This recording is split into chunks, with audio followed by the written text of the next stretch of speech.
Hi student, स्वागत है आपका नर्सिंग स्पीयर में। हम कंटिन्यू करेंगे हमारा फंडामेंटल ऑफ नर्सिंग के डिस्कशन को। आज का हमारा टॉपिक है पेशेंट पोजीशन।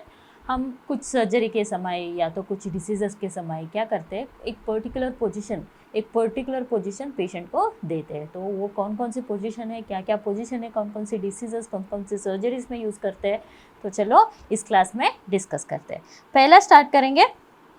पहला हम स्टार्ट करेंगे सुपाइन पोजीशन से। हमारा पहला पोजीशन जो हम डिस्कस करने जा रहे हैं वो है सुपाइन पोजीशन। सुपाइन पोजीशन तो हम सबको पता है।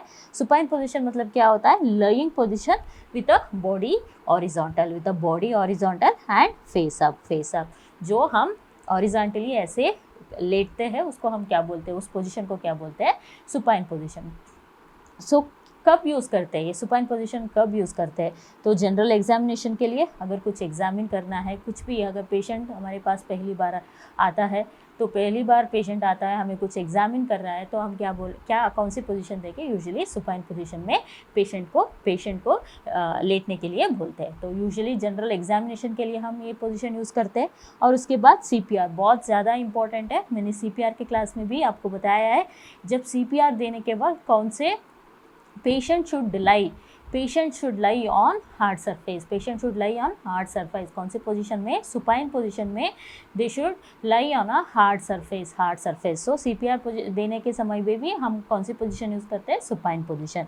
उसके बाद अब्डोमिनल सर्जरी ऑब्वियस है, क्योंकि अगर सर्जरी करना है तो सुपाइन पोजीशन में हमें पेशेंट होना चाहिए। तो ये यूजुअली ये यूजेस होते हैं सुपाइन पोजीशन का। लेकिन कौन सा रिस्क होता है, ये जो सुपाइन पोजीशन में क्या होता है, सुपाइन पोजीशन में जो डिपेंडेबल पोजीशन होता है, ये जो डिपेंडेबल पार्ट्स हो जाते हैं, ये जो बटक्स जो है वो डिपेंडेबल पार्ट्स है। अगर पेशेंट मान लो कि पेशेंट को कुछ पैरालिसिस है, या तो पेशेंट को पैराप्लीजिया है, क्वाड्रिप्लीजिया है, तो उन कंडीशन में क्या हो सकता है, पेशेंट बहुत देर तक, बहुत ही लंबे समय तक एक सुपाइन पोजीशन में रहते हैं। तो तब क्या हो सकता है, इस सुपाइन पोजीशन में प्रेशर सोर्स हो सकता है। ये जो डिपेंडेबल पार्ट्स हैं, ये उन पे प्रेशर बहुत ज़्यादा एक ही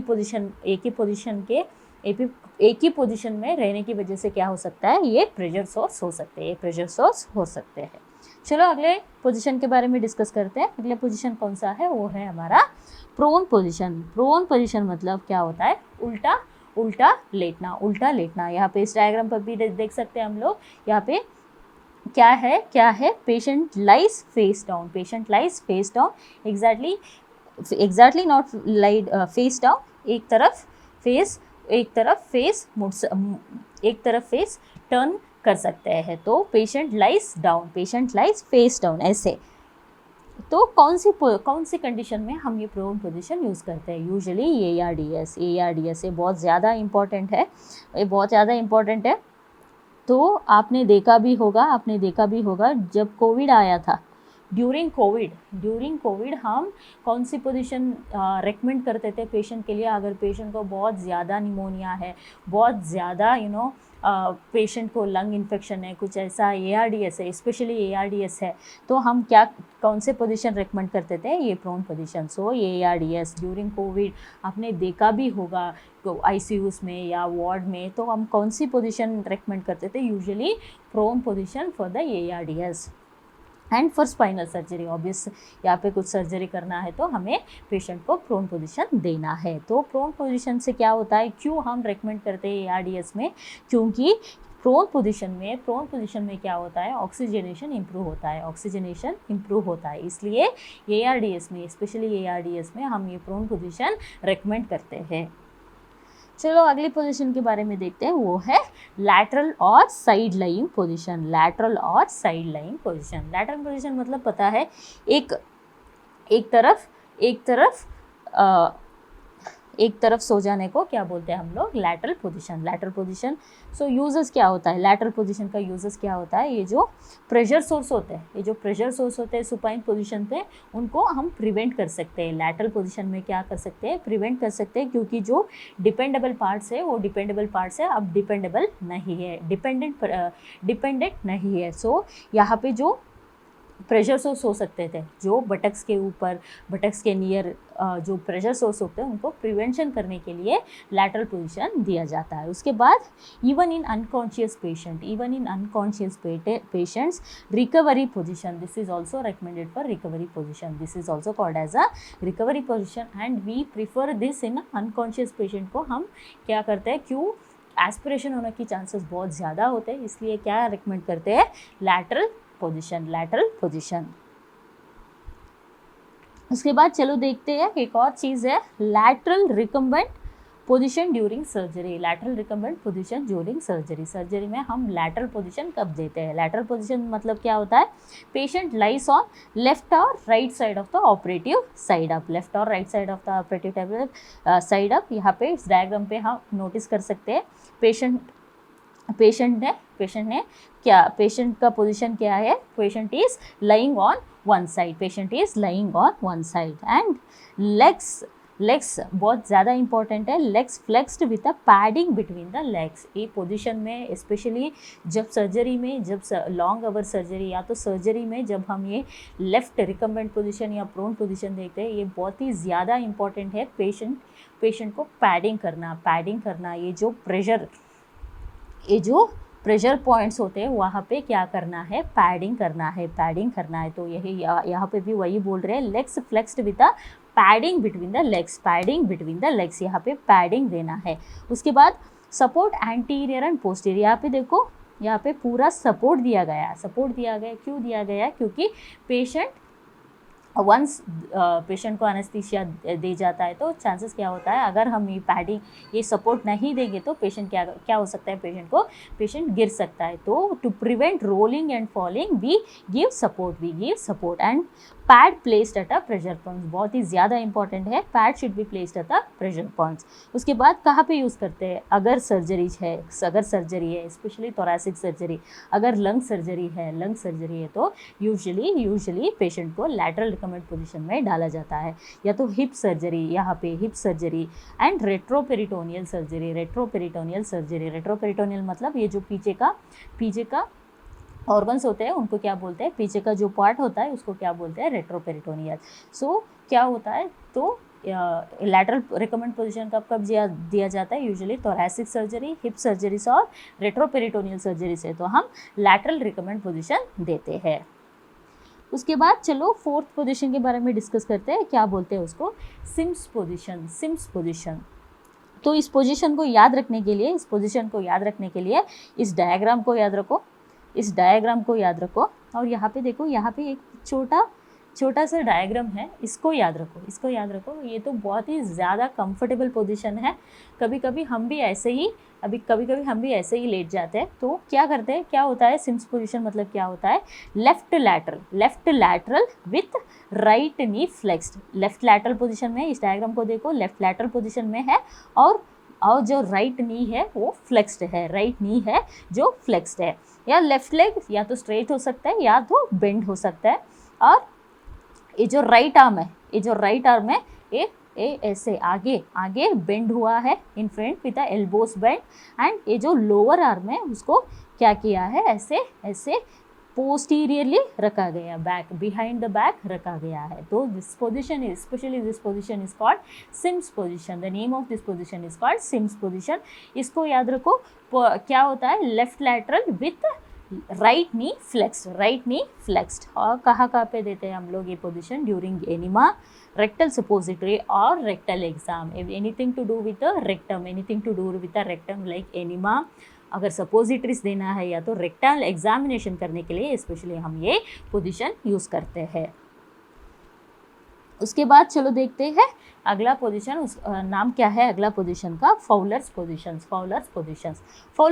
का मतलब क्या होता है। यहाँ पे इस डायग्राम पे नोटिस करो, सारे डायग्राम पे जो नीचे का जो पार्ट है, नीचे का जो सेगमेंट है, जो लेग्स है वो ऑलमोस्ट ऑलमोस्ट ऑलमोस्ट फ्लैट है, लेकिन जो अपर बॉडी है, लेकिन अपर बॉडी है उसको ऐसे ऊपर ऊपर ऊपर उठा दिया है, ऐसे ऊपर उठा दिया है, उसको उस पोजीशन को क्या बोलते हैं हम लोग, फॉलर पोजीशन। फॉलर पोजीशन में भी डिफरेंट टाइप्स ऑफ फॉलर्स है। पहला जो है वो है लो फॉलर्स। लो फॉलर्स का मतलब क्या होता है, जो हमने जो हेड एंड अप का पोजीशन दी, अपर बॉडी को अप किया हुआ है, अपर बॉडी को अप किया हो कितने डिग्री में किया है, सिर्फ 15 to 30 डिग्रीज, 15 to 30 डिग्रीज। ये जो पहला डायग्राम पे आपको दिख रहा है इसको क्या बोलते हैं, लो फॉलर्स। उसके बाद वो क्या होता है, सेमी फॉलर का मतलब ये होता है।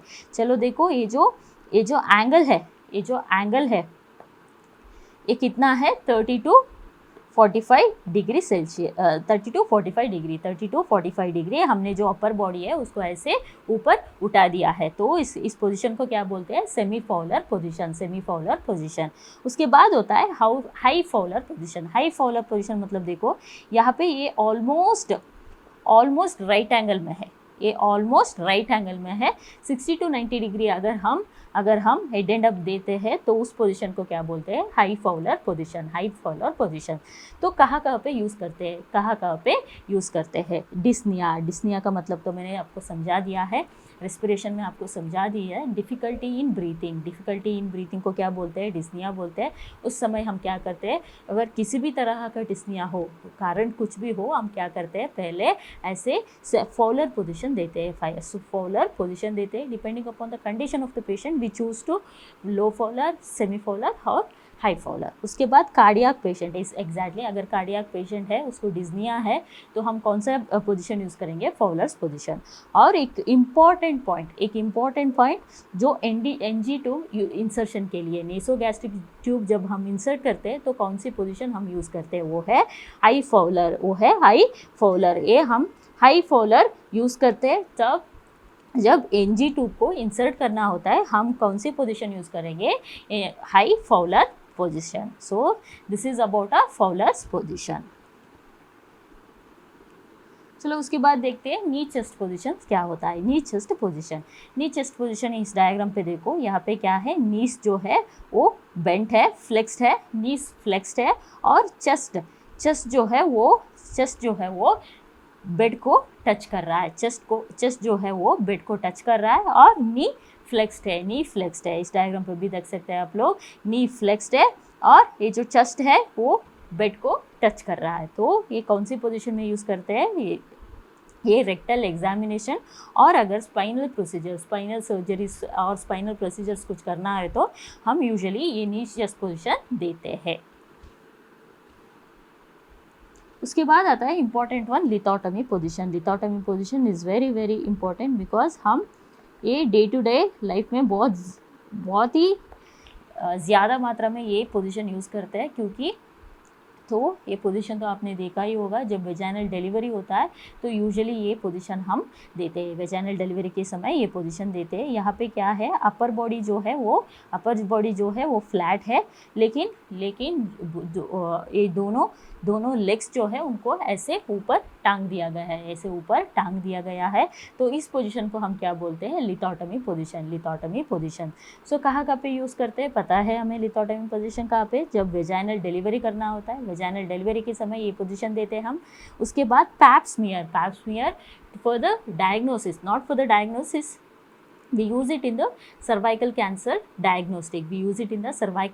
diagnostics, पैप स्मीयर, तो तब भी हम ये लिथोटमी पोजीशन देते हैं। और कुछ गायनोकोलॉजी सर्जरी करना है, सपोज वेजाइनल हिस्टेरेक्टमी करना है या तो कुछ DNC करना है, तब भी हम क्या देते हैं, ये लिथोटमी पोजीशन पेशेंट को देते हैं। तो this is very important, lithotomy position we usually use it in all the vaginal deliveries, vaginal hysterectomy, pap smear, and even for any DNC or any gynecological surgery we use this position। उसके बाद चलो discuss करते हैं Trendelenburg position के बारे में। तो Trendelenburg position में हम क्या करते हैं, patient lies supine, the whole table is tilted, with a head down, with a head down. इस पोजीशन को देखो, whole table, entire table is tilted by 15 to 30 degrees. यहाँ पे क्या दिया गया है, हेड डाउन पोजीशन दिया गया है by 15 to 30 degrees and legs elevated above the head, legs are elevated above the head, legs are elevated above the head। जो head down position हम देते हैं उसको क्या बोलते हैं, ट्रेंडलबर्ग पोजीशन, ट्रेंडलबर्ग पोजीशन। सो कहाँ पे देते हैं, ये ट्रेंडलबर्ग पोजीशन देने से क्या होता है, वीनस रिटर्न ज़्यादा होता है, वीनस रिटर्न ज़्यादा होता है। तो इसलिए हम कहाँ पे यूज़ करते हैं, स्पेशली जो हाइपोटेंशन होता है, नॉर्मली आपको पता है। तो जब भी हाइपोटेंशन होता है तो पहला जो स्टेप करते हैं वो है head down position, head down position. So hypotension के समय पहला जो हमें काम करना है वो है head down position along with the other measures. So उसके बाद अगर pelvic and lower abdominal surgeries है, पेल्विक और लोअर एब्डोमिनल सर्जरीज है, तो क्या होता है, ये जो बाउल्स है वो नीचे पुश हो जाता है। सुपाइन पोजीशन में क्या होता है, नीचे पुश हो जाता है। ये जो बाउल्स है, स्मॉल इंटेस्टाइन और लार्ज इंटेस्टाइन, नीचे पुश हो जाता है और बहुत ही डिफिकल्ट हो जाता है सर्जरीज करने के लिए। इसलिए हम गायनाकोलॉजी सर्जरी और लैप्रोस्कोपिक सर्जरी, स्पेशली गायनाकोलॉजी और लैप्रोस्कोपिक सर्जरीज में क्या करते हैं, ये जो ट्रेंडुलम पोजीशन है वो देते हैं। तो इसकी वजह से क्या होता है, ये जो स्मॉल इंटेस्टाइन लार्ज इंटेस्टाइन है वो ऊपर चला जाता है और फील्ड जो होता है, ऑपरेशन सर्जरी का फील्ड जो होता है वो क्लियर होता है। इसलिए हम ये पोजीशन यूज़ करते हैं during pelvic and abdominal surgeries. उसके बाद central Venus line insertion, central CVP जो इंसर्ट करते हैं हम आईजेवी और सबक्लेविन में, उसके लिए हम ये पोजीशन यूज़ करते हैं। मैंने अभी बताया था कि ये पोजीशन देने से क्या होता है, वीनस रिटर्न ज़्यादा होता है।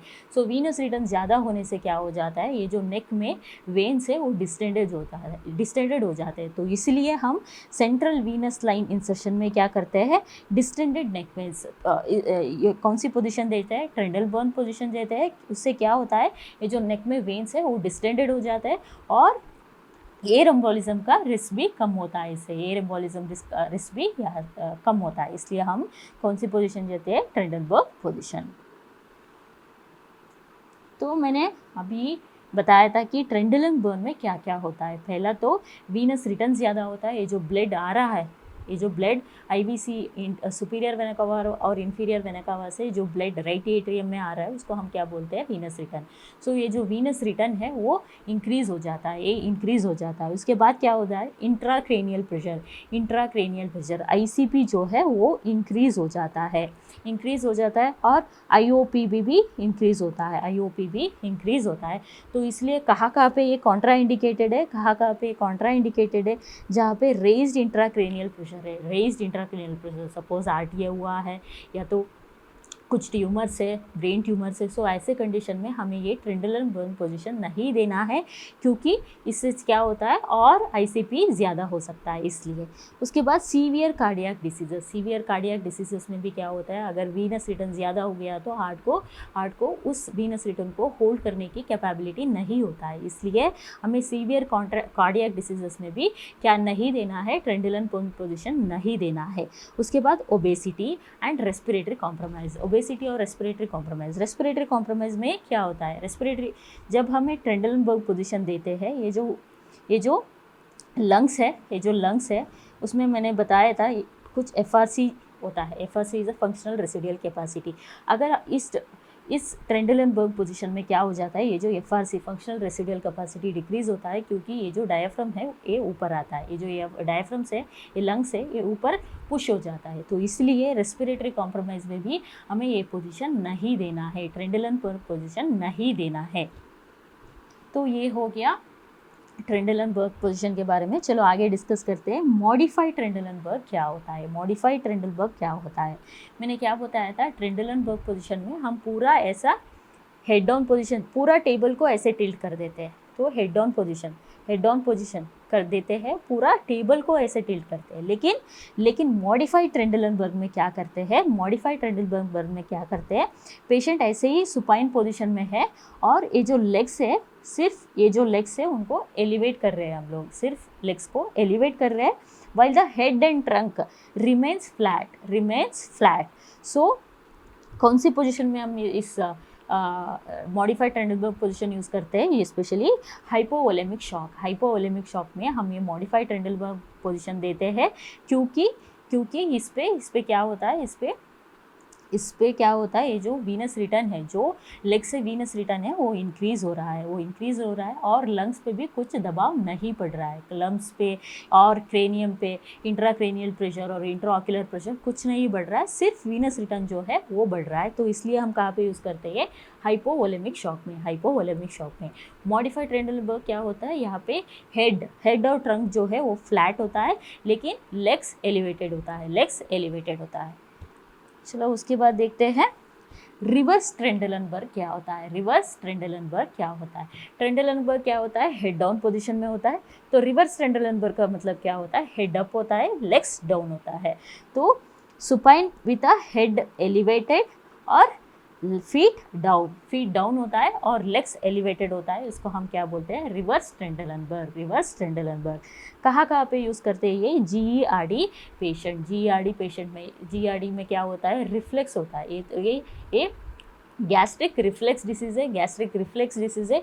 तो ईसोफेगस में क्या होता है, ये जो स्टमक में एसिड है वो रिफ्लेक्स हो रहा है ईसोफेगस में, इसकी वजह से क्या हो रहा है, पेशेंट को इकब्स आ रहा है, पेशेंट को बहुत ज़्यादा तकलीफ हो रहा है। तो इसलिए हम क्या करते हैं, जीईआरडी पेशेंट्स में स्पेशली ये रिवर्स ट्रेंडलनबर्ग पोजीशन एडवाइस करते हैं। उसके बाद ओबीस पेशेंट में भी हम ये पोजीशन एडवाइस करते हैं। उसके बाद laparoscopy of the upper abdominal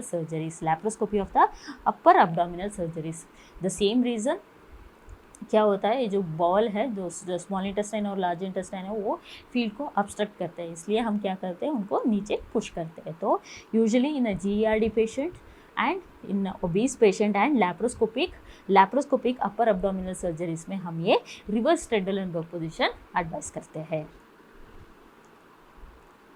चलो उसके बाद एक और पोजीशन के बारे में डिस्कस करते हैं, वो है जैक नाइफ और क्रैश के पोजीशन। जैक नाइफ का मतलब क्या होता है, ये जो प्रोन पोजीशन था उसको मॉडिफाई किया हुआ है। यहाँ पे क्या है, एक वी शेप बनता है, क्या कर रहे हैं यहाँ पे, ये जो operating table is flexed at hips, body forms है ना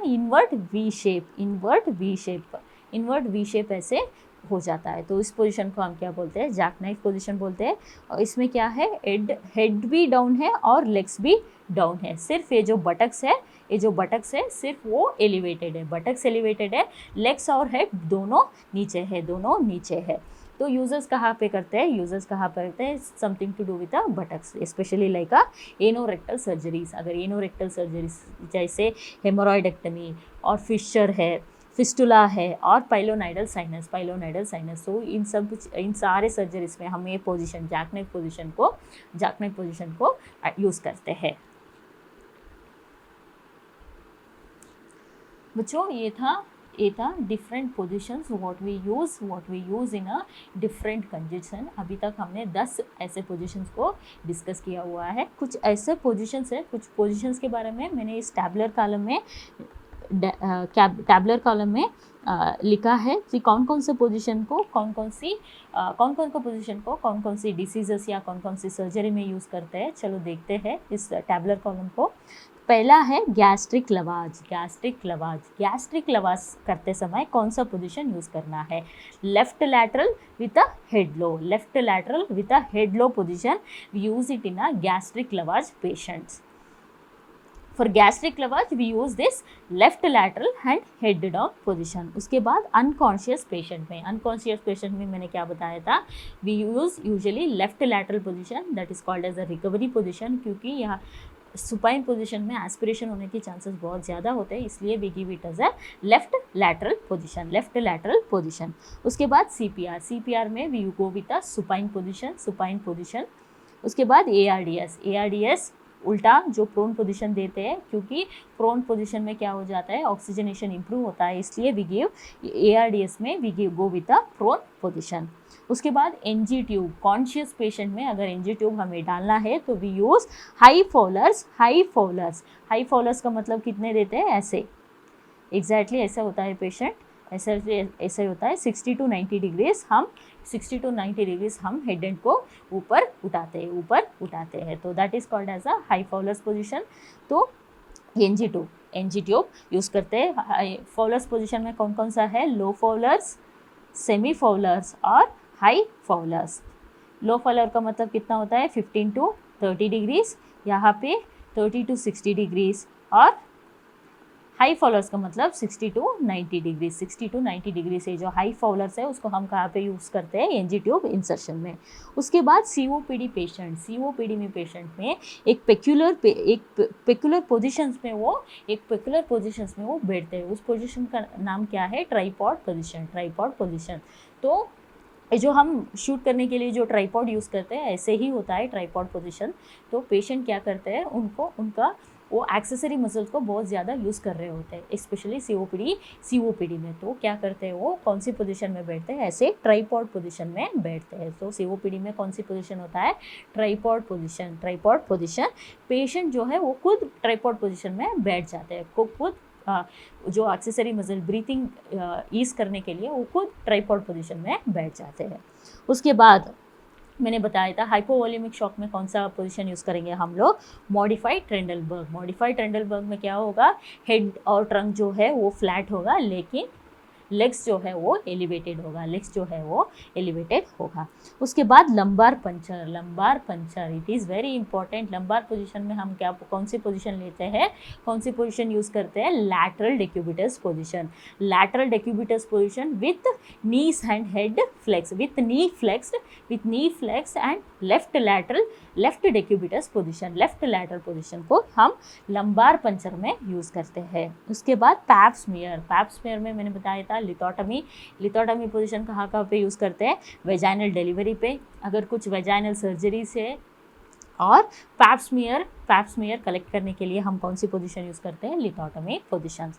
तो बच्चों ये था डिफरेंट पोजीशन। मैंने ये पूरा टैबुलर कॉलम में जितना हो सकता है उतना समराइज़ किया है, और पिछले जो स्लाइड्स मैंने डिस्कस किया उसमें भी बहुत सारा ऐसे इंपॉर्टेंट पॉइंट्स भी मैंने डिफरेंट पोजीशंस के बारे में बताया है। तो इसी के साथ हम आज का ये डिस्कशन कंप्लीट करेंगे। Thank you.